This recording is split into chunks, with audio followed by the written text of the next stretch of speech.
Chapter 21. She was going to kill him. Which him? At this point, Eva wasn't sure.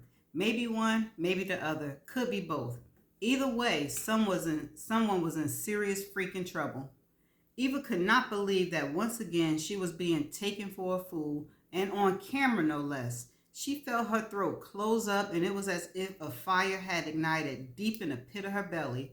At first, just like before, once again Eva thought, maybe, just maybe, it was all a joke. But of course not. It wasn't a joke the last time, and it wasn't one this time. She come to learn the hard way that Kevin didn't do jokes, and it would seem now that neither did Aiden. That was, unless the joke was on her. Now there was a joke. Sleeping with her, turning her inside out, and making her feel. Eva sucked in a short breath and stopped the thought right there, putting a pause on the pain. No way. She wasn't going there. There was no need to think about whatever it was Aiden had made her feel. Because right now he wasn't here. So feeling for him were not to be dealt with. She might as well put a halt to that. Let the dull, hard lump of misery currently in her belly hang out on its own. Push it aside and bury it. Or hell, she took a long look at Kevin standing before her, a tall, dark picture of her own manufactured perfection. He really cut a good figure with his smooth, burnished mahogany skin, close cropped hair, not a wrinkle out of place on his probably custom-made suit. She let her eyes rake over him slowly from top to bottom and back up again as she picked up the glass of white wine to her right and quickly drained it. The waiter should really have left the bottle. I can't believe she really took the date with this fool. Okay. Hey, beautiful. No, I think you want to slow down there. You know how quickly alcohol goes to your head, Kevin said by way of greeting in the trendy karaoke bar the network had picked for their date night. Ain't no way he would be sitting there talking to me. Though she had had no clue about Kevin, she wasn't surprised by the bar since Lou had spent a good portion of the evening trying to convince her that belting out a tune would really be the way to America's heart. The idea filled her with dread, and she had no intentions of going through with singing. So she and Lou settled on her rocking back and forth with a hostess, and that was it. By way of answer to Kevin, Eva frowned, then signaled for the waiter by holding up her glass and giving it a tap, indicating that she was ready for another. She then turned back to Kevin's way and gave him an acid smile, knowing full well that the cameras, though not up close and right in her face, were trained on her every word. Her mic pack, which she become used to, subtly dug in her back, and the boom mic hung overhead like an ominous big brother waiting to pounce. You care to tell me why I should give a crap about what you have to say about anything? Kevin put up his hand in surrender and gave her a soft smile. The same smile she come to know and hate so well. You're right, of course. I have no right to give you advice of any kind. I was just looking out for you. Caring for you is something I can't help doing. Kevin, if you don't go sit down somewhere, it comes naturally for me. What? Stop lying. The snort came out before Eva could stop it, and she looked up at the boom mic with a roll of her eyes. Yeah, that would come off great for sounding engineers. She then looked back at Kevin with a raised brow. Really? Oh, please. I don't have time for bull, Kev. Now, why are you really here? Kevin took the seat opposite her, then reached towards, taking her hand. Nuh-uh. The feel was odd after so long, and her instincts was to pull back because it was so cold and foreign after so many nights spent linked warm body to warm body in Aiden's arm. I'm here to plead my case and win you back. Oh, gosh. I'm here to apologize and tell you how wrong I was. I'm here so we can still have our dream wedding like you always wanted. With that, Eva did pull her hand away from his and wrapped it safely around the stem of her glass. Part of her wanted to laugh at the absurdity of it all, while another part of her itched to throw the drink in his face. She looked around, half expecting to see Aiden there, scowling at this whole exchange as he had with all her dates. But he wasn't there. There was only Lou, Stan, and the rest of the crew, watching her expectantly, their eyes wide in hunger anticipation for one or two things. Either a tearful, heartfelt reunion to end this little series and make America happy, or another crazy meltdown on her part, and still America would be happy. Either way, America won, and she'd be the loser. She stared Kevin straight in the eye. So you're not here for much, huh? She laughed at her own joke before sobering. But what made you come back now? The last I heard, you were off with a hostess, engaged no less. That's right, that Negro was engaged. What the hell is he doing? Okay. I thought that was your new deal. Kevin shook his head. That was just some foolishness. Mm-hmm. You're right. Eva raised a brow. Smooth talker, aren't you? Kevin shook his head. Eva, I was a total idiot, and I take full responsibility. I think I was overwhelmed with the show and work, and things seemed to be spinning out of control. But when I got a call from the execs of the show and we talked things through, I knew this was the right thing to do. Eva felt her eyes shoot up before they narrowed. You got a call? So this wasn't your idea? She knew the moment Kevin realized his mistake, saw the hint of fear and hesitation in his eyes. Baby, of course it was. I knew when I heard from Walker's assistant that this would be the best way to get to you. Now you know that if I had called, you wouldn't take my calls, and if I had showed up at your apartment, you'd probably have me on the do not let up list. He was right about all those things, but Eva couldn't see past the point of him saying Aiden's assistant had called him for this. She looked around again and suddenly finding it hard to breathe as well as difficult to focus. How could he go this far? How could he betray her in this way? The waiter came by to take their order, but Kev stepped in and spoke up before Eva could say anything. She'll have a glass of water, and I'll have whatever you've got on draft that's dark.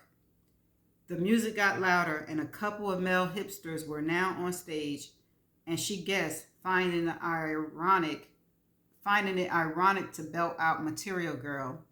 She noticed that one of the cameras swiveled and was trained on them, while the other was on a scene between her and Kev.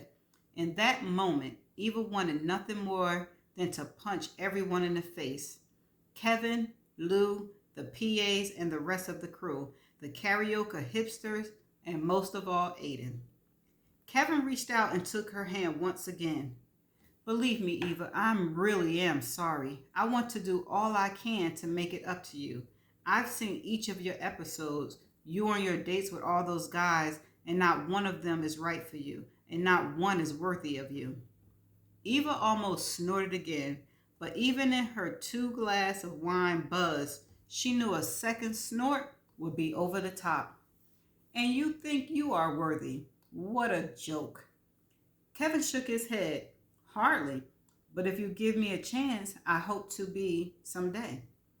He then picked up both her hands, brought her fingertips to his lips.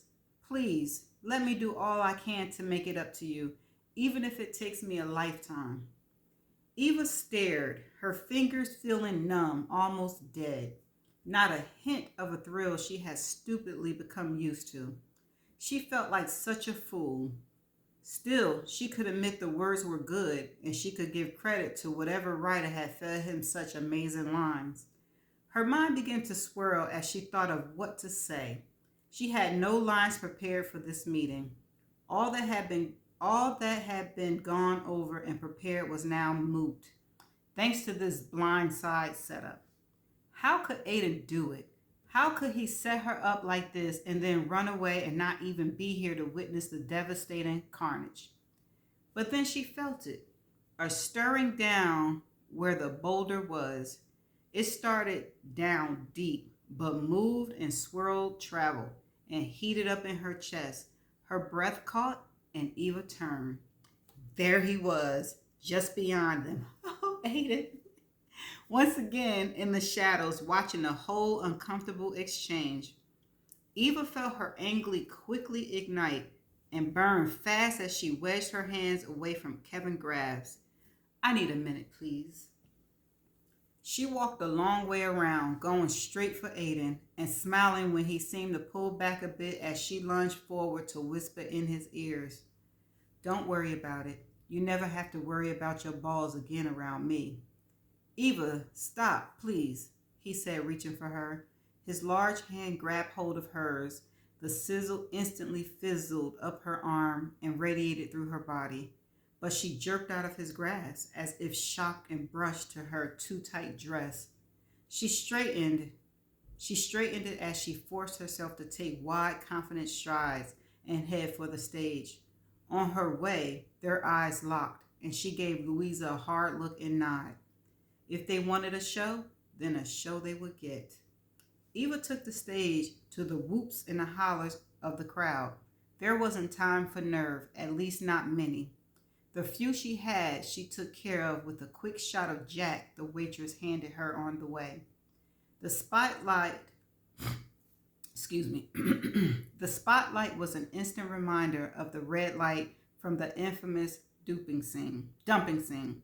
It made her want to rethink the song she had picked and started in on a chorus of Hit the Road, Jack. She laughed to herself and felt a little woozy as her eyes searched for him in the crowd, but she couldn't find him against the beam of the harsh lights. No matter, this was all for show anyway. She cleared her throat as the familiar soulful ballad began. In no time, she had the crowd going right along with her, singing about good and bad times and staying together. The soulful classic was a surefire hit. Part of Eva wanted to laugh even as she wanted to cry. This was indeed quite a show. The ratings would be great. Her mother might not agree with this unorthodox method, but she knew it would win over the clients, and all would be well. It mattered not who she sang to or what she really wanted. She was living up to her obligations and getting the job done.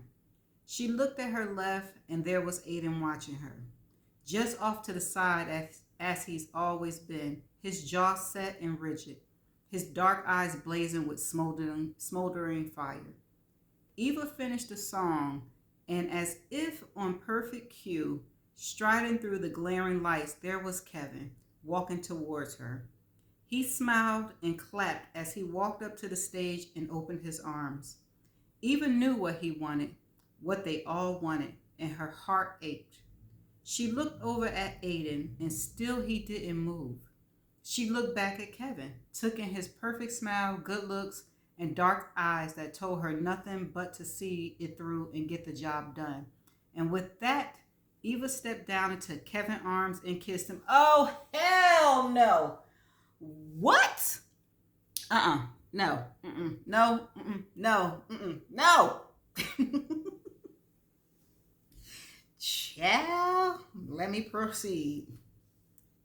Aiden looked at the TV monitor in his office with simmering anger as he fought against the urge to go running down to the studio to catch up with Eva. She and that asshole were being interviewed on the morning show live about their upcoming on-air nuptials, and it would seem everyone was in a tizzy. It was as if WBC was hosting their version of the royal wedding or something. They actually cut in with live questions from viewers who were hosting morning watch parties. Some were so excited that Eva was getting her happily ever after, finally, after kissing so many frogs. As if that ass who had broken her heart in the first place were some kind of prince. The whole thing made him want to punch something. With that thought, Aiden slammed his fist down on the desk, causing everything, paper, pen, laptop, to vibrate violently. So I'm guessing this is not the best time for a visit from an old friend. Aiden's eyes popped up at the sound of the sultry and familiar old voice. Kate, what are you doing here? I thought you were settled in the middle of a cornfield or something. Kate looked great, though quite different from the woman he'd known out in the field. Gone were the snug, well-worn khakis and t-shirt she lived in. Today she was a picture of polished elegance in a body-skimming black blazer, skirt, and heels that showed off her toned legs well. Her hair also was longer than he was used to. It now swung teasily around her shoulders. Aiden came over to give her a hug and was surprised by the fact that he felt friendly but no sexual attraction to the woman he shared so much with in the past.